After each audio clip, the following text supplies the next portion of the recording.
রোদের মতো। বাংলাদেশের জনসংখ্যা ১৬,৫৮,৬১৬ জন। আপনি কি জানেন বাংলাদেশি সিনেমার এমন কয়েকটি গান আছে যেগুলোর ভিউ দেশের মোট জনসংখ্যার চেয়ে বেশি? চলুন এক নজরে দেখে নেওয়া যাক বাংলাদেশি সিনেমার কোন 5টি গান দেশের জনসংখ্যার চাইতে বেশি। দুষ্টু কোকিল ভিউয়ের রেকর্ড করেছে দুষ্টু কোকিল। মুক্তির ১ বছরে 2 চ্যানেল মিলিয়ে ইউটিউবে গানটির দর্শক ভিউ 500 মিলিয়ন পার হয়েছে। এর মধ্যে চরকির ইউটিউব চ্যানেলে গানটির দর্শক ভিউ 354 মিলিয়নেরও বেশি, আর SVF ইউটিউব চ্যানেলে 152 মিলিয়নের বেশি। অফিসিয়ালি মুক্তি পাওয়ার পর 2টি চ্যানেলে মোট ভিউ 506 মিলিয়নের বেশি। এত কম সময় ইউটিউবে দেশি বাংলা সিনেমার কোনো গানে এটি নতুন রেকর্ড। গানটিতে কণ্ঠ দিয়েছেন কণ্ঠশিল্পী কণা ও কলকাতার আকাশ সেন। গানটির গীতিকার ও সুরকার আকাশ সেন। গত বছর ঈদুল আজহায় মুক্তি পায় রায়হান রাফির তুফান। সে বছরের 20 জুন অফিসিয়ালি 2টি ইউটিউব চ্যানেলে মুক্তি পায় এ ছবির গান দুষ্টু কোকিল। গানটির চিত্রায়নে দেখা যায় একটি পানশালায় এই গানে পারফর্ম করছেন মিমি চক্রবর্তী। তাকে দেখেই প্রেমে পড়ে যান নায়ক শাকিব খান। দ্বিতীয়ত, লাগে উড়াধুরা। তুফান ছবির মুক্তি পাওয়ার প্রথম গান লাগে উড়াধুরা। মুক্তির পর থেকে দেশ বিদেশের কয়েকশো ইউটিউবার, কন্টেন্ট ক্রিয়েটর গানটি নিয়ে মেতে ওঠে। মূলত হিন্দি বা দক্ষিণী সিনেমা সিরিজের রিভিউ করেন। এমন অনেক ইউটিউবারও গানটির প্রশংসা করেন। লাগে উড়াধুরার কোরাস অংশের সুর রাজ্জাক দেওয়ানের। ঘুম ভাঙায়া গেল রে মরার কোকিলে থেকে নেওয়া। ওই অংশটুকুর কথা শরীফ উদ্দিনের লেখা, আর গানের বাকি অংশের কথা লিখেছেন রাসেল মাহমুদ।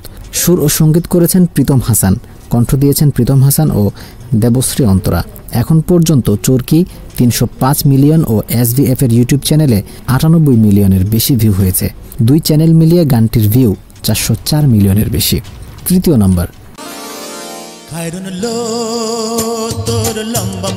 খাইরুন লো। 2004 সালে মুক্তি পায় খাইরুন সুন্দরী ছবিটি। একে সোহেল পরিচালিত এই ছবির প্রধান চরিত্রে অভিনয় করেছিলেন মৌসুমী ও ফেরদৌস। এটি 2004 সালের অন্যতম ব্যবসা সফল ছবি। ছবির গানটি খাইরুন লো তখন মানুষের মুখে মুখে ফিরত। ছবি মুক্তির প্রায় 10 দশক পর 2020 সালের মার্চে সিডি প্লাস এন্টারটেইনমেন্টের ইউটিউব চ্যানেলে আপলোড করা হয় গানটি আবার মানুষের পছন্দের তালিকায় জায়গা করে নেয় নতুন করে। গানটির ভিউ 230 মিলিয়ন ছাড়িয়েছে। পর্দায় গানটিতে মৌসুমীর সঙ্গে আরও অনেকে অংশ নিয়েছিলেন। গানটির কথা লিখেছেন ওয়াদুদ রঙ্গিলা। ইমন সাহা সুর ও সঙ্গীতে কণ্ঠ দিয়েছেন মমতাজ ও পলাশ।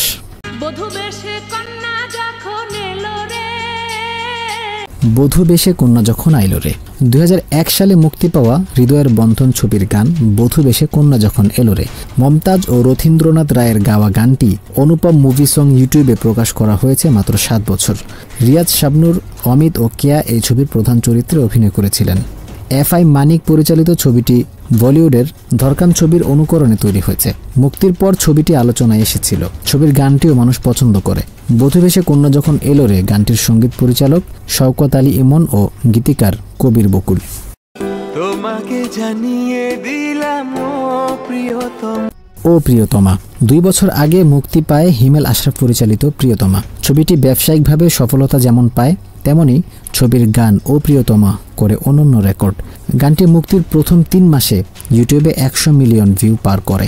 এটি প্রথম কোনো বাংলা সিনেমার গান যা গ্লোবাল 100 টপ লিস্টের 35-এ জায়গা করে নেয় এবং টানা 1.5 মাস ছিল।